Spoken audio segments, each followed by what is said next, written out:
আপনার কিস্তি দেয় বললো। আবার সেই সোমবার এসে পড়েছে কিস্তির জন্য, তো আমি বাড়ি থেকে এইখানে এসে বসে আছি, তুই আমার পিছু পিছু এসে পড়েছিস। আর ভাই আমরা কি করবো, আমরা সরকারি চাকরি করে, আমাদের কাছের তো এটা। আরে শালার কিস্তিই দেবো না, মনে হয় তোমাকে গুলি করে মেরে ফেলি। না না না এই ভাই আপনি কিস্তি ক্লিয়ার করেন না কেন? আপনি সরকারের কি আপনি মাইনে চলেন না?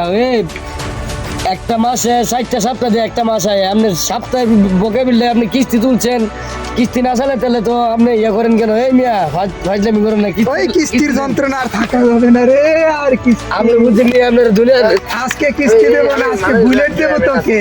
কিস্তি দেবো না, তোর বুলেট দেবো। ভাই আপনি কাজটা ঠিক করেন না, বুঝছেন না? আপনি পিস্তলের বই দেখান, কারে দেখা?